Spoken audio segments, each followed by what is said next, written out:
Olá, meus amigos, tudo bem com vocês? Meu nome é Sérgio, a matéria é física e eu amo a física.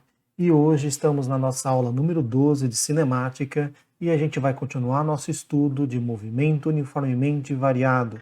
Só que hoje é uma aula de aprofundamento, só de exercícios. Vou fazer uma revisãozinha da teoria, mas quem não assistiu a aula, a primeira aula de movimento uniformemente variado, para esse vídeo, assiste a aula anterior, a aula número 11, e depois você volta para cá para ver o aprofundamento, tá bom?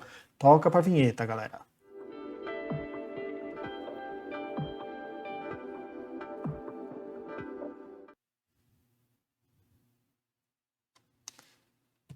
Muito bem, meus amigos. Então, vamos lá para o nosso estudo de movimento uniformemente variado, começando com uma rápida revisão dos conceitos básicos, das fórmulas, e aí a gente já toca para exercícios um pouquinho mais difíceis do que a gente viu na aula anterior, tá bom? Vamos lá então? Muito bem, está na tela já. Nós já estudamos isso daqui na aula anterior, mas vamos revisar, né?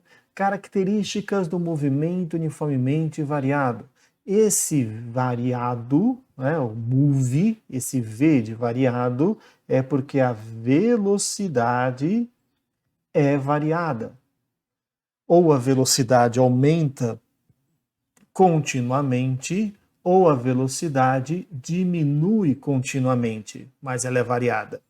Mas ela não pode variar de qualquer maneira, ela não pode hora aumentar, hora diminuir, hora aumentar mais, hora aumentar menos. Tem que haver uma uniformidade nessa variação. E como é que isso é conseguido? Se ela vai aumentar, tem que aumentar sempre a mesma taxa. Se a velocidade vai diminuir, tem que diminuir sempre a mesma taxa, porque a aceleração tem que ser constante. Bom, vamos aqui rapidamente aqui dar uma lembrada nessa visualização. Então imagine aqui, por exemplo, um objeto que começasse parado, né? Então vamos ver se a gente consegue aqui. Aqui nós temos um objetozinho paradinho, certo? Velocidade inicial dele é zero e conforme ele vai acelerando, a velocidade dele vai aumentando. Ele começa devagar, depois ele vai andando cada vez mais rápido. Opa, cada vez mais rápido, né?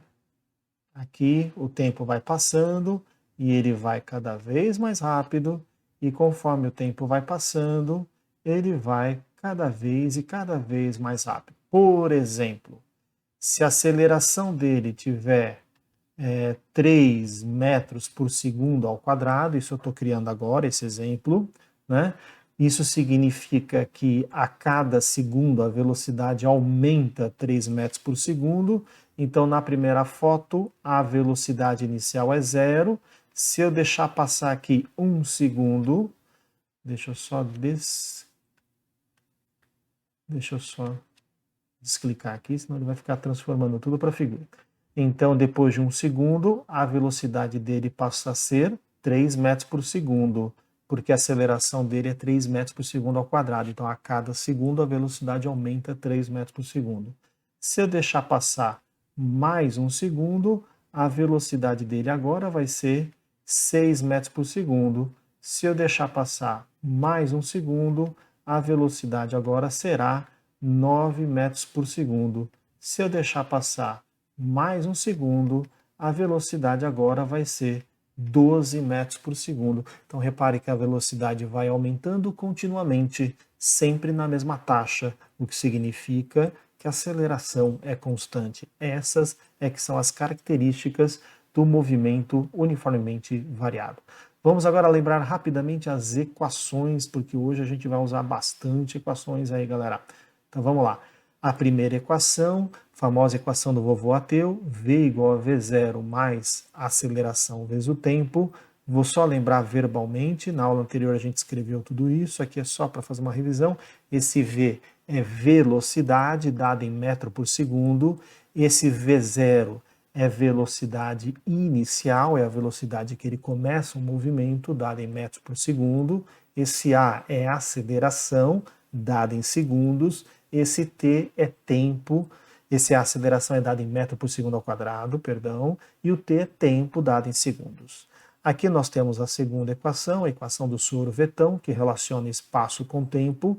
Esse S é espaço ou posição, dada em metros. Esse S0 é espaço inicial, é onde o objeto começa, é o local em que ele começa, dado em metros também. O resto aqui eu já falei, mas eu quero te lembrar que essa equação a gente também pode usar ela num outro formato que é muito útil, que eu quero lembrar. Se eu pego esse S0 e jogo para lá, fica espaço final menos espaço inicial. Isso aqui é a mesma coisa que ΔS. Então, a equação fica ΔS igual a V0 vezes t, mais a aceleração tempo ao quadrado sobre 2. Então, temos esses dois formatos do sorvetão. A primeiro formato, quando você quiser saber a posição final, e o segundo formato, quando você deseja saber o deslocamento escalar, o ΔS, tá bom?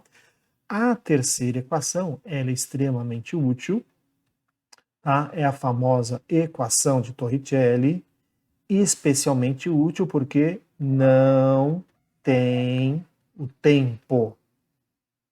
Então, quando o tempo não for dado no exercício, a equação de Torricelli é a que vai te ajudar.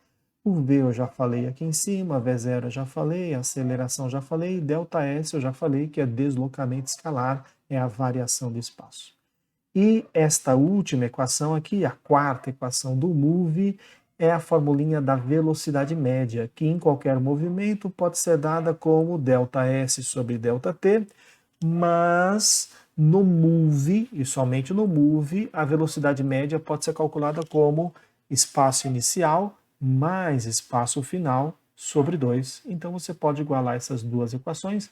A vantagem dessa equação é que não tem a aceleração.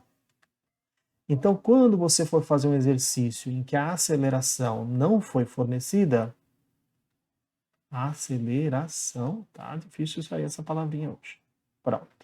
Então, quando a aceleração não for fornecida, a equaçãozinha número 4 é a que vai te ajudar. Beleza?